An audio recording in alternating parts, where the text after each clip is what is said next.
All right, it's top of the hour. I don't want to waste any time, so I'm just going to go ahead and jump in here. Appreciate everyone joining. This is Scaling Up Wind and Solar Farms in Wisconsin, and we are going to be discussing some of the first large-scale projects in Wisconsin of the grid scale, 100+ megawatts coming online this past year. Looking forward to some of the large projects that are in the works now and then in the years to come with some great panelists. I'm going to first thank our sponsor for this session, and then I'm going to jump back, introduce our speakers, kind of frame the discussion a bit, and then we'll go into some comments from each of the speakers that we've got today. So first off, just wanted to thank Stantec for sponsoring this session, and pass the mic over to Brian with Stantec. Thanks, Eric. Yes, at Stantec, we're very honored to be a sponsor for this Renewable Energy Summit. Stantec is a full-service engineering consulting firm with over 22,000 employees in the US and Canada primarily. We have over 25 years of renewable energy experience, having delivered over approximately 15 gigawatts of wind energy related projects and over 11 gigawatts of solar projects. Within these projects, we focus primarily on all aspects of those projects, including planning, analysis, and design, feasibility studies and assessment, detailed engineering and design, project construction and management, and startup commissioning and testing. Nationally, we have supported solar and onshore wind projects across the US. But more recently, we have been working on offshore wind projects in the East and West coasts. Our North Central Renewable Services team is comprised of approximately 500 scientists, engineers, and planners working on renewable energy projects.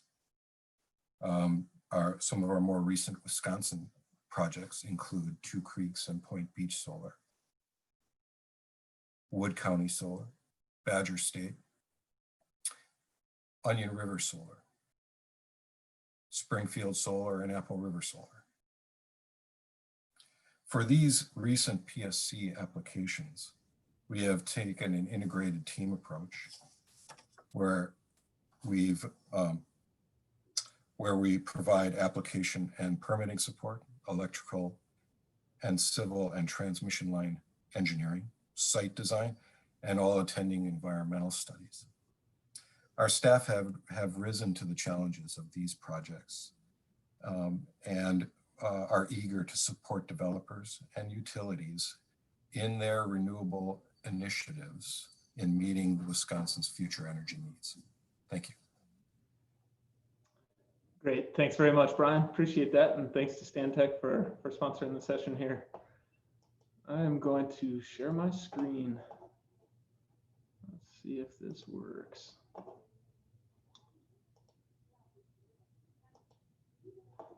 All right, great. So my name is Eric Udelhofen. I'm the Director of Project Development for OneEnergy Renewables, and also serve as the Board President for Renew Wisconsin. So on behalf of the board and Renew more broadly, really appreciate everyone's participation in this event. It's been a pretty exciting past year in spite of everything, and I think everyone just expects the trend to continue and accelerate in future years. So appreciate everyone's efforts in moving the ball forward on renewables in the state. Just a real quick slide on OneEnergy. We are a developer of community scale and utility scale energy projects. We have an office here in Madison, then Seattle, Portland, and Washington, DC. And we've developed 9 operating projects in the state, totaling about 30 megawatts. I've started the Madison office 5 years ago, right about when my son was born here. So, and now he's doing virtual kindergarten. So it's been a while, I guess, in the terms of his lifespan, and that's why I do the work. So I always like to throw this photo in there. The bottom photo is a site I was actually at this morning up near Black River Falls that we've got under construction with Arch Electric. So it's cool to see that one going in. And just really excited for the panel that we've got assembled today to talk about large-scale projects in the state. The first panelist who's going to be presenting is Elizabeth Katt Reinders, who's the deputy director for Sierra Club's national Beyond Coal campaign. And their main goal, and I think probably most folks are familiar with the Beyond Coal campaign, but is to transition the nation's energy sector from fossil fuels to clean energy. Elizabeth has worked extensively on climate and environment in advocacy, policy, research, and communications for nearly 2 decades. And she's got a master's in environmental science from UW-Madison and lives in Madison with her family. Our next panelist is going to be Dan Litchfield, who's the director of renewable development for Invenergy, where he's been for almost 4 years. He has been a renewable energy developer for nearly 14 years. So we actually started our career in renewables right around the same time. And I think back then, a lot of people have been talking about solar's hockey stick growth. Solar was just like the handle of the hockey stick. So we've made our way all the way down the stick since in the span of our careers. Dan, I'm sure you started in wind, same as me. He lives in Chicago and leads Invenergy's renewable energy efforts in Wisconsin, and is also an avid beer brewer. So hopefully at the next conference, Dan will be able to enjoy one of your beers. The last panelist is Cari Renlund, who's the Vice President and General Counsel and Secretary at Madison Gas and Electric. She manages legal and risk management, safety, sustainability, and environmental affairs, and government affairs, and NERC compliance and generation operations. So a lot going on. In this role, Cari Ann also leads partnerships with investors and external stakeholders, including work with the City of Madison to achieve common energy goals. She serves on the boards of the MG&E Foundation, Customers First Coalition, Cool Choices, and the Wisconsin Utilities Association. And prior to MG&E, Cari Ann had a long career as an attorney, as well as in public service, both at the Wisconsin Department of Administration and the US DOJ. She's also a graduate of UW-Madison from the law school and lives in Verona. So just to frame the conversation here a little bit, Renew put together this map of projects that are under active permitting. These are all solar projects that are under active permitting or under construction. And this is a bit dated as of a few months ago, so there are a couple updates to this, but just to put a visual to the scope of renewable energy activity that's happening at the large scale in the state. It wasn't, I think at the conference last year, there were just about 130 megawatts of solar installed in the state. We've now got 150 megawatts at Two Creeks alone, came online this last year. Badger Hollow, another 300 megawatts coming online this year. And between all of these 17 projects that are listed here, there's over 2 gigawatts that are expected over the next several years to come online. I looked at the MISO queue earlier today, and I think there are 8 gigawatts of wind and solar in Wisconsin in the MISO queue. So there's certainly a lot of activity, a lot of new projects and development going on throughout the state. So very excited to hear what our panelists have to say with regard to what's underway, what's coming down the pike, and how far we still have yet to go. So I'm going to pass the mic over to Elizabeth. Great, thank you. Let me get my screen shared. All right. Thank you, Eric, and thank you, Renew, for having me. I'm Elizabeth Katt Reinders. I use she, her pronouns, As Eric said, I'm the Deputy Director for the National Sierra Club's Beyond Coal campaign. So that means I manage our electric sector work in the Dakotas, Minnesota, Wisconsin, Illinois, and Iowa. Oh no. Well, there we go. Okay. As Eric said, part of what we're talking about today is how far we have to go. And so I'm kind of talking about, I'm coming from a little bit different angle than developers here. So Sierra Club is working to avoid the worst impacts of climate change. Climate science tells us we need to keep greenhouse gas emissions on that path to a 1.5 degree scenario. And in order to do so, we need to decarbonize the electricity sector by 2030 and the economy by 2050. So when we look at the existing plans of utilities here in Wisconsin and across the country, what we need to do is more ambitious than what we're currently on track to do. So we've known for 50 years that fossil fuel generation contributes to climate change. And now it's 2021. And we are up against the clock for time to act. So this decade is critically important for our chances to reach that emissions pathway that's consistent with a 1.5 degree future. So what that means is that we need every utility to retire all of their coal plants by 2030, immediately cease building new gas plants, and aggressively build out clean energy resources to fill in the gap. And it's a big gap. We need a lot more renewable build out from utilities and across sectors. This is the only way to avoid the most catastrophic consequences on climate crisis and create the future that we all want. So Sierra Club has done analyses across the country, and we have put out publicly in testimony at public utility commissions across the country. We've published in white papers and blogs, and we present the case that not only does clean energy improve air and water quality, save lives, improve health, and fight climate change, it's also more cost effective than fossil fuel generation. So using a formula developed by the Rocky Mountain Institute, Sierra Club does analyses that compares the cost of coal plants or proposed new gas plants to a clean energy portfolio. So that's a combination of wind, solar, storage, demand side management. So as many of you may know, the cost of a clean energy portfolio has declined 80% on average over the last decade.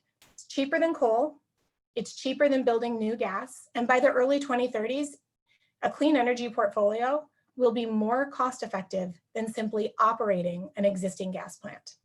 So last year, Sierra Club published a paper in Wisconsin that made the case that Alliant Energy could replace both the Edgewater and Columbia coal plants with a clean energy portfolio by 2026, save customers millions of dollars while providing the same energy and capacity requirements. We also looked at Darylin Power's proposed Namaji Trail Energy Center gas plant and found that within 10 years of that proposed plant coming online, a clean energy portfolio would be more cost effective. And so that white paper, those blog posts, those reports, our public testimony, all of it's available online, and I'm happy to send those links to Renew to distribute if folks are interested. So over the last year or so, we have seen utilities and state policymakers across the country and in Wisconsin make commitments to 2050 carbon zero goals. And those long-term goals are really important. They are North Stars for planning, and they influence policy. And long-term goals are not enough on their own. We need action in this critical decade where we have a chance to stop the worst impacts of climate change. We need action this year, next year, within the next 5 years. So last year, we saw Wisconsin utilities announcing coal plant retirements, commitments to build large amounts of clean energy. This is really exciting. It's the right decision. And we need to do more faster because we still have so much coal in Wisconsin and so much more renewables to build in order to displace that fossil generation.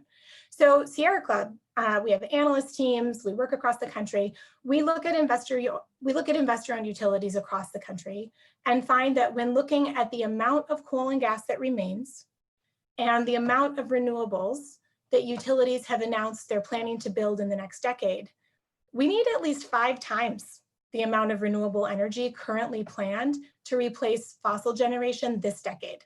We'll also need storage and energy efficiency too. Now, the need to grow renewables is so great that we also need to ensure that there's growth across sectors. rooftop solar, community solar, and utility scale wind and solar. So as utilities are building more renewables and retiring their fossil generation, we also need to ensure that utilities are reducing the barriers and disincentives to customer or community-owned generation.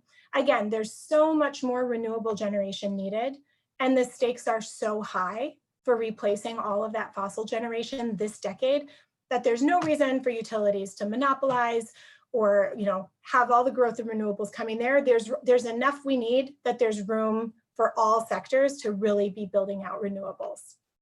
So in closing, we need to transition from fossil fuels to clean energy now. We need utilities to act now, this year, next year, and really figure out how we are going to move fully off coal by 2030. The good news here is that this transition from fossils to renewables will create millions of jobs. It'll save thousands of lives, and it can create new dynamic industries that can revitalize entire regions of the country. Happy to answer questions in the Q&A portion, and thank you again for the chance to present. Excellent. Thanks very much, Elizabeth. That was great. Appreciate it. All right. Dan, if you're ready to take over, I'll pass it over to you. Sure. Hi, everyone. Dan Litchfield here with Invenergy. I'm very happy to be here. It's always impressive to see Renew's organization for this event, and especially this year virtually. So let me share my screen. I've got a couple slides to introduce Invenergy to everybody. So, I was starting in the middle of my presentation. Sorry, just a moment.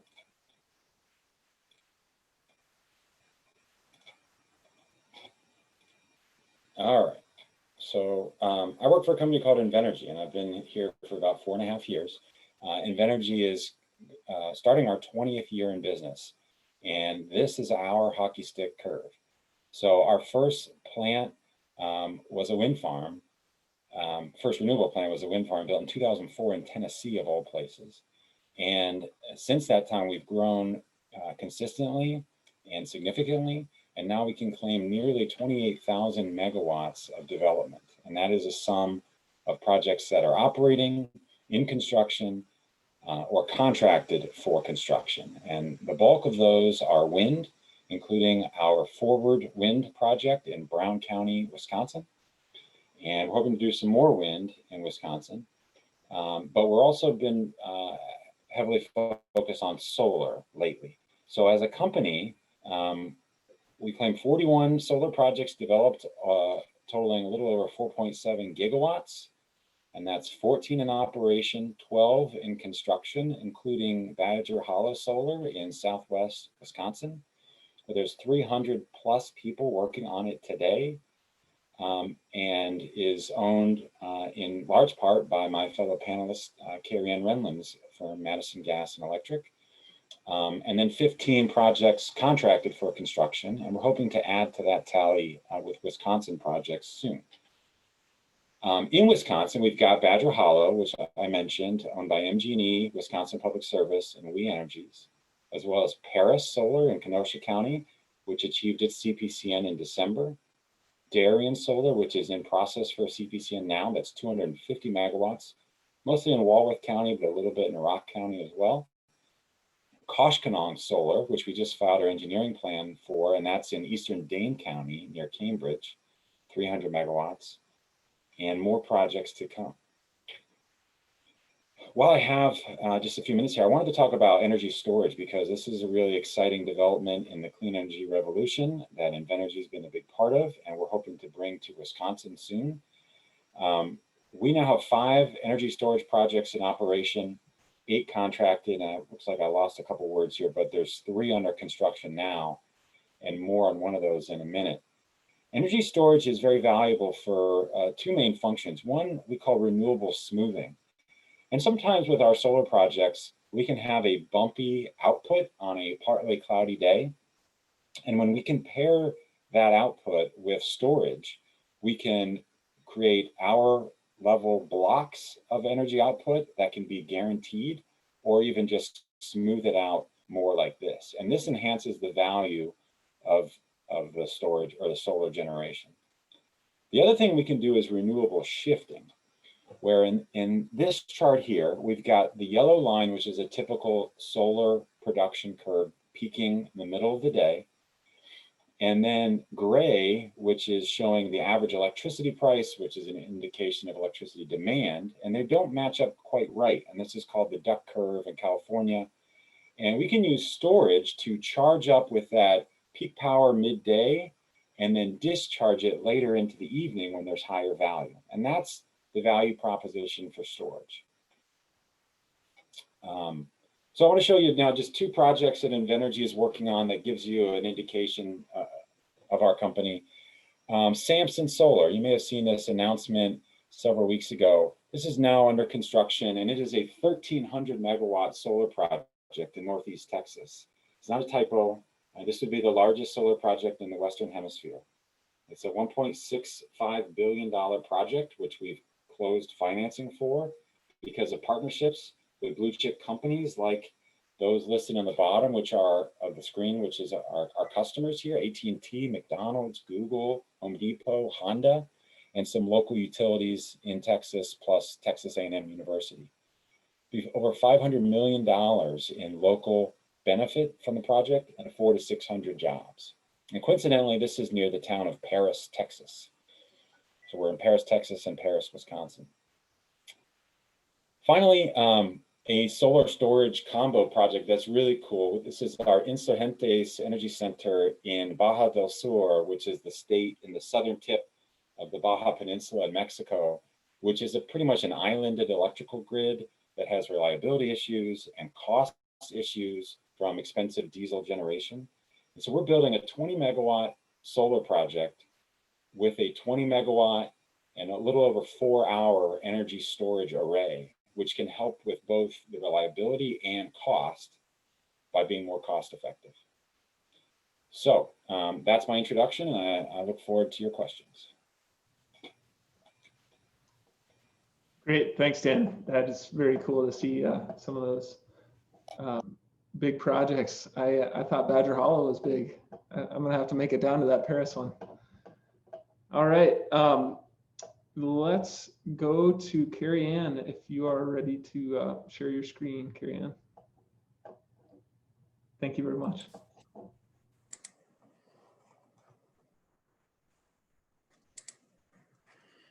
All right. Do you see my slides? Yes, it looks great. Great, awesome. Hello, everybody. Thank you very much for inviting me to participate. Getting used to these Zoom webinars is, you know, I'm still not used to them, I guess. But thank you for making it as easy as possible. Renew, Heather, Alan, especially, you did a great job. So thank you. But as Eric mentioned earlier, I'm a Vice President, General Counsel, and Corporate Secretary at Madison Gas and Electric Company. Most of you probably have heard of MG&E, but if not, we are a community energy company based in Madison, Wisconsin. We're actually the smallest combined investor-owned utility in the country. So we do serve both electric and natural gas customers. We have about 155,000 electric customers, all within Dane County, Wisconsin. And we have about 163 natural gas customers, the bulk of which are in Dane County, but some are also in Western Wisconsin as well. We would agree that very much that the transition, the clean energy transition is needed, and that the pace should be as quick as feasibly possible. So I can't disagree with Elizabeth on that regard. And as a result, we've been working hard, very hard on our clean energy transition. In May of 2019, we were one of the first of a handful of utilities in the country to commit to achieving a net zero carbon electricity goal by 2050, aligning ourselves with the IPCC in its assessment to try to keep global warming to 1.5 degrees Celsius. We do expect that we're going to achieve carbon reductions of at least 65% by 2030, well ahead of goals that we had set for ourselves in 2015. And as we've said before, and I'll say again, we will go as fast as we can towards achieving our goals, and we will do so by working with our customers and our stakeholders. So our goals, you know, they tell us where we're going, not how fast we're going to get there.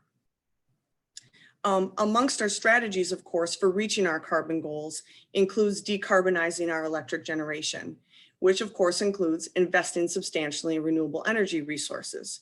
And as already mentioned, we've had a great year in that regard and a great 5 years in that regard. And when I say we, it's not just MG&E, but Wisconsin. And you'll see on my slides, just a couple of the highlights. MG&E has added 250 megawatts of clean energy sources in just the last 5 years. For us, that represents a 650% increase in owned renewable capacity that we'll have online by the end of 2022. Here are some of the examples, and they include, I can agree with Elizabeth on this too. We are going to need all deployments of renewable energy across all sectors really to reach our goals. So it's important that we build utility scale, but it's important that we build them at all other scales as well. I agree with that entirely. And so you'll see our utility scale renewables include our Saratoga Wind Farm, which came online in 2019, Forward Energy Center we purchased in 2018, the Two Creeks Solar Project, which is this year's project of the year by Renew, and that came online in 2020. And then we yet have Badger Hollow to look forward to. And phase 1 is coming in 2021 and phase 2 in 2023. So that's awesome news. And then more locally and at a smaller scale and to meet the needs of other customers, we also have shared solar projects and renewable energy projects. Our shared solar projects are those that are for customers that for whatever reason would like to participate in a solar option, but cannot put one on their own home. In our service territory, Madison Gas and Electric, 50% of our customers live in multifamily housing. So that makes it very challenging for those folks to put solar on their own rooftop. So shared solar is a product that we came up with for customers like that. And so shared solar came online in 2017, and we were able to expand it this year at Maury Field. And right now we've got, I think, 80% of all of our shared solar shares are sold right now. So it's been a very successful program for us. We also have renewable energy projects, renewable energy rider projects, which are solar projects that are built to serve a particular customer. And so one of those, Dane County Airport, which is a 9 megawatt project right at the airport, and that serves Dane County, and that came online in 2020. And then we have a couple projects coming that are going to serve a variety of more customers coming up, and they're right here in Dane County, and one at O'Brien Solar Fields in Fitchburg, and then Hermsdorf Solar on the other side of our service territory in Madison.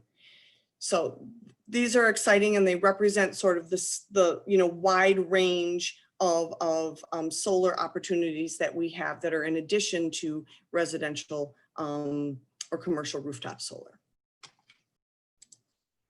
And I guess I would just close by saying we agree that 2020 was a fantastic year for at least one thing, and that was the deployment of renewable energy in Wisconsin. So with that, I'll turn it over to you, Eric.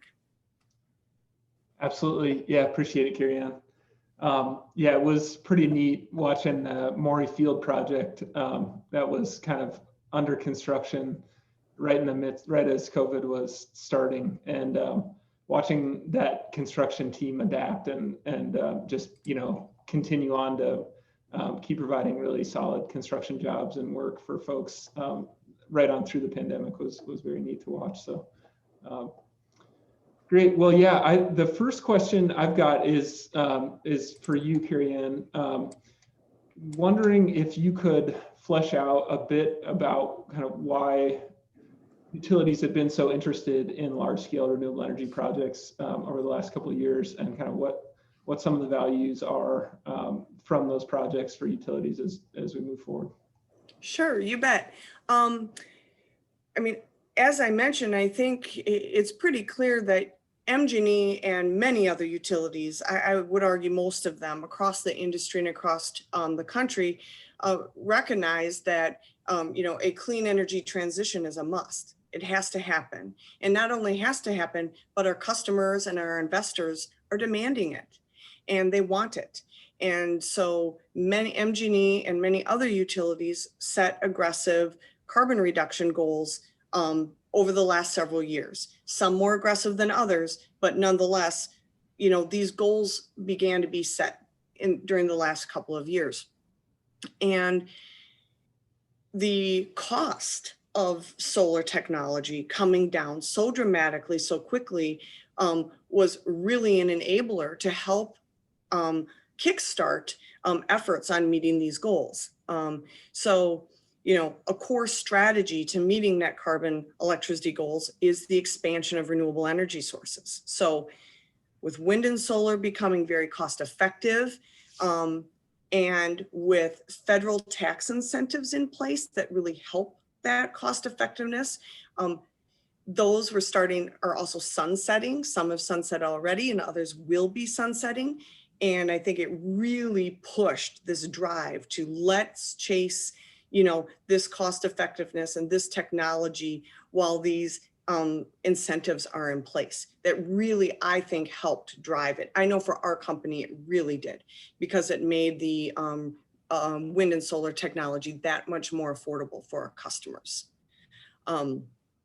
It resulted in a huge expansion. So I can point out too that there's been obviously an absence of federal policy for a while in terms of the environment, renewable energy, but these federal tax incentives are a good example of stakeholders working together in a bipartisan way to incent this industry going forward, and we have certainly taken advantage of it.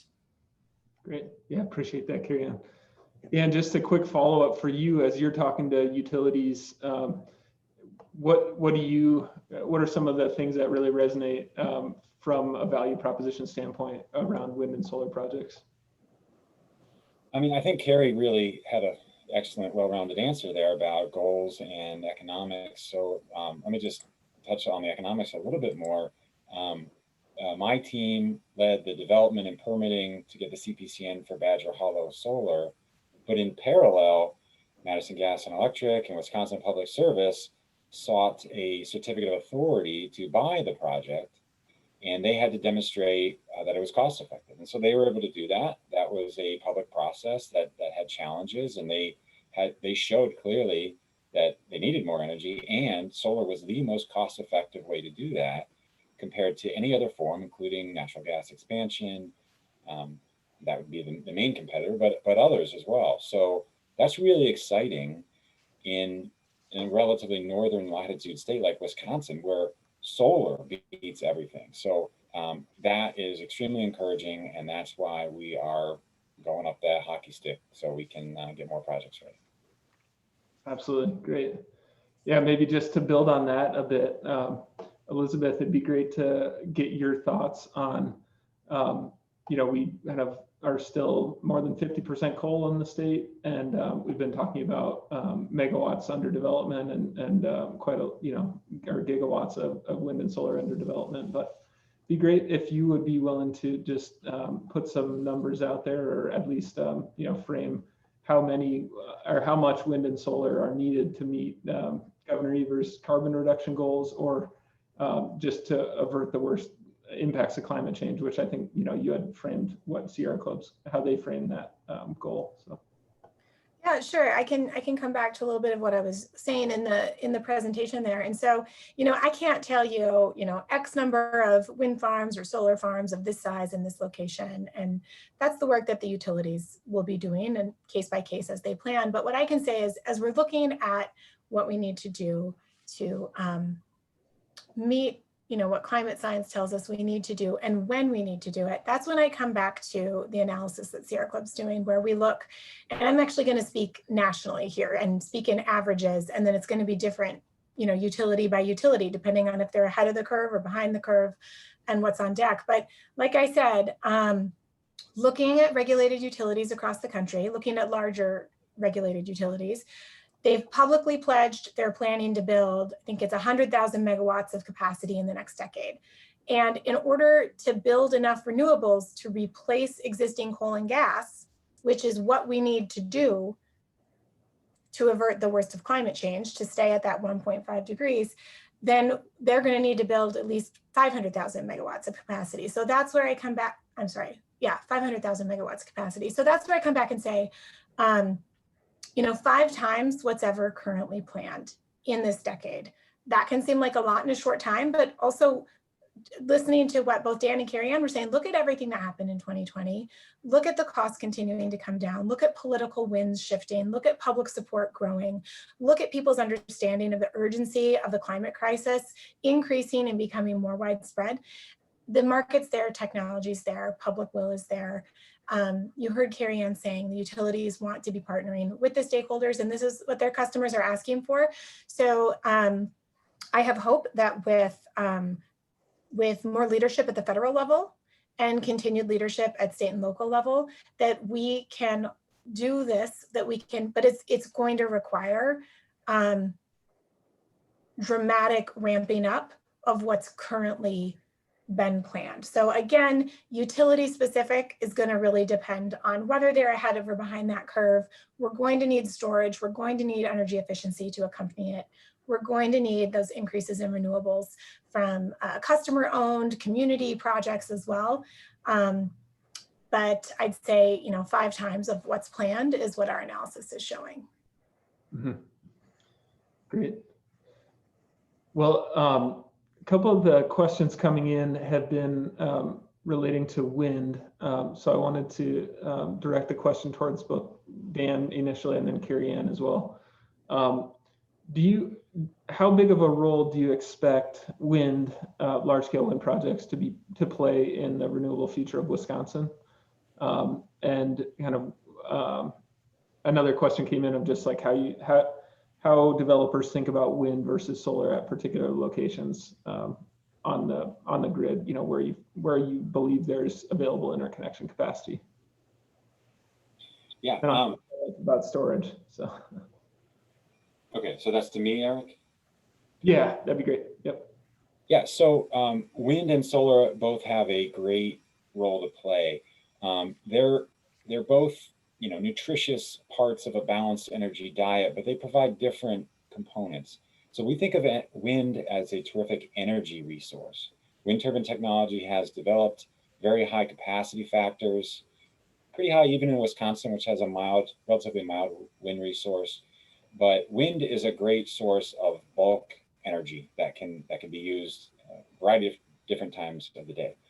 Solar is a more specifically shaped output, meaning it's during the day, and obviously, and there's usually higher value to that.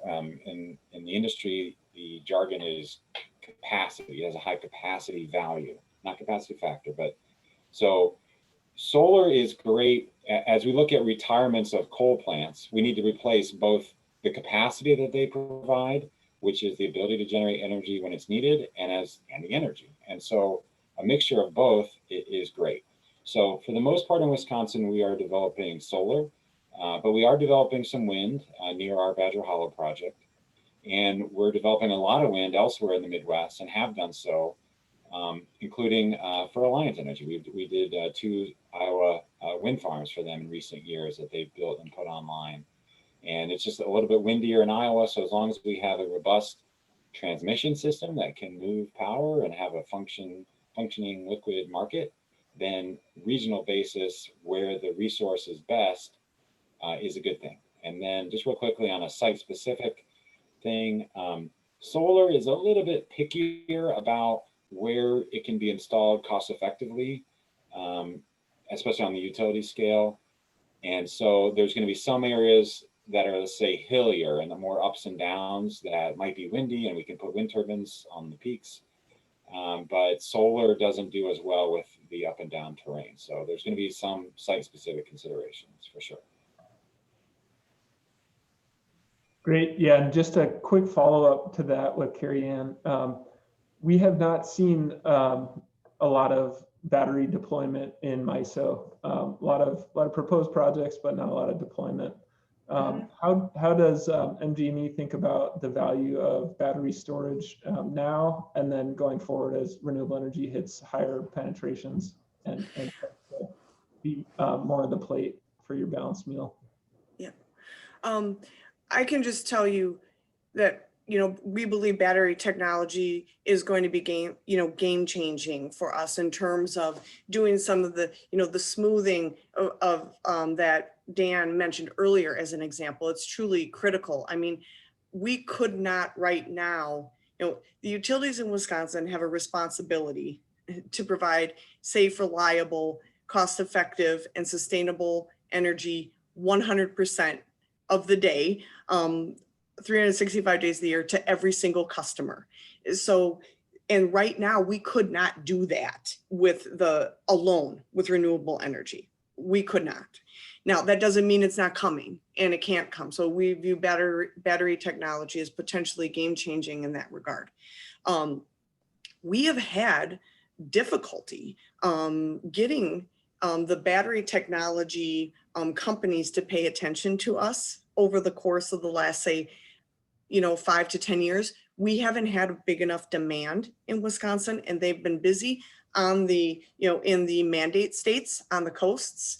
And so every time we've tried to engage and get a project going or, even a pilot going, we just haven't been interesting enough for the battery technology companies to spend time with us. But that's changing now. And as Dan mentioned, he's got a good project going. So that, I think, is changing, and we're going to have more opportunities for that coming forward soon. So we're very hopeful. Great, appreciate that. And we've just got a couple minutes left, but I wanted to touch on jobs. So I think everyone on the panel agrees that we need renewables of all scales. There's behind the meter, large scale commercial projects and utility scale projects. I would be curious to hear how, Dan, you mentioned there are 300 folks working on Badger Hollow right now. We heard from Arch Electric earlier that they've scaled up to 90 employees from one just a little over a decade ago. So how do you see, I guess, Elizabeth first, how do you see the jobs framework fitting into the way that you communicate about renewable energy deployment and climate change mitigation in the Midwest? And then I'd be interested to follow up with Dan as well. Are you asking me to go first, or did you just ask? Yeah. Dan? I'm sorry. Okay, yeah, great. No, that's a great question, and it's a really important one. I was just on a call earlier today with my colleagues from across the country where we're talking about the way that Sierra Club is digging into what does just transition mean. And I'll say we're looking not only at the jobs of workers in renewables or who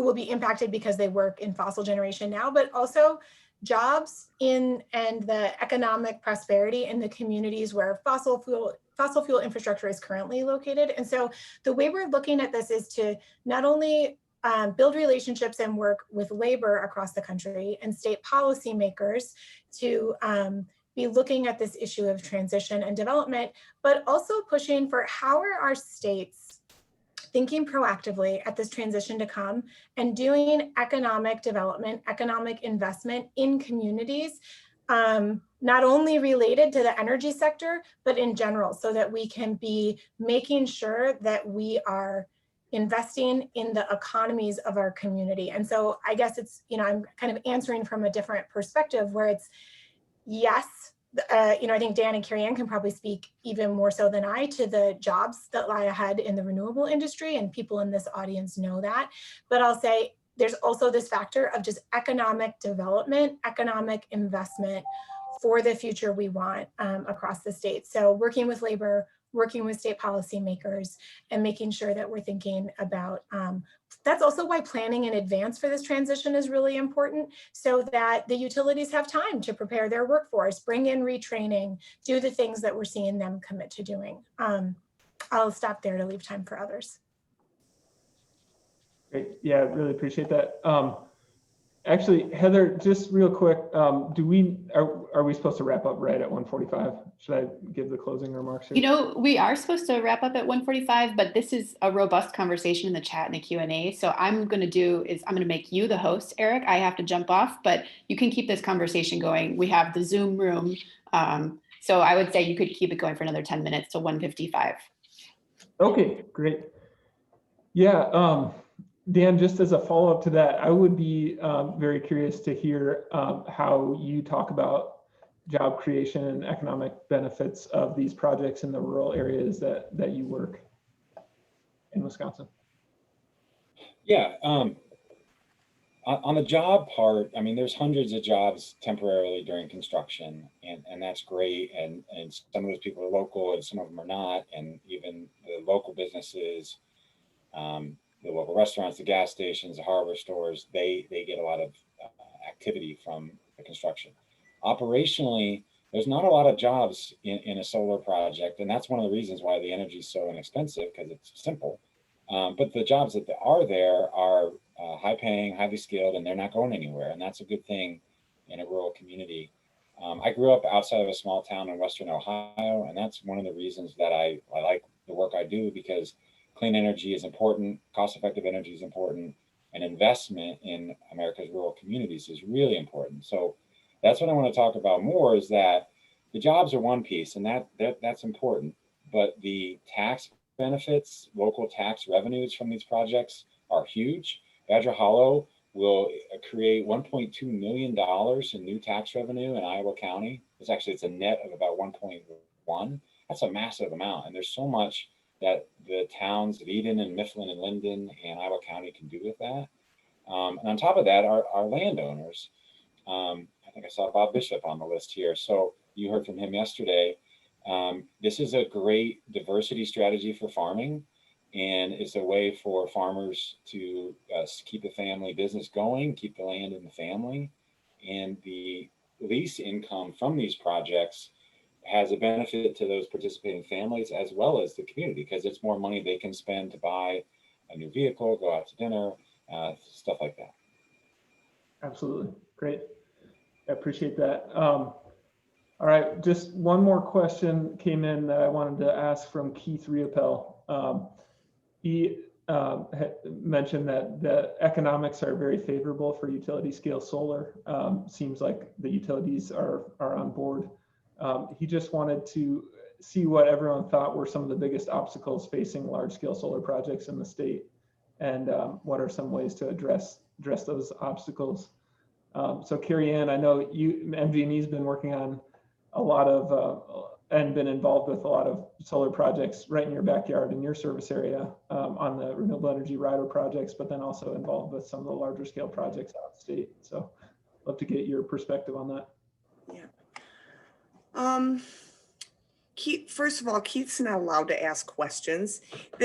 He's supposed to at least send them to me in advance if he's going to try to get me on the spot. So, but hi, Keith. I would just say, what's the biggest obstacle? I mean, what's the biggest obstacle?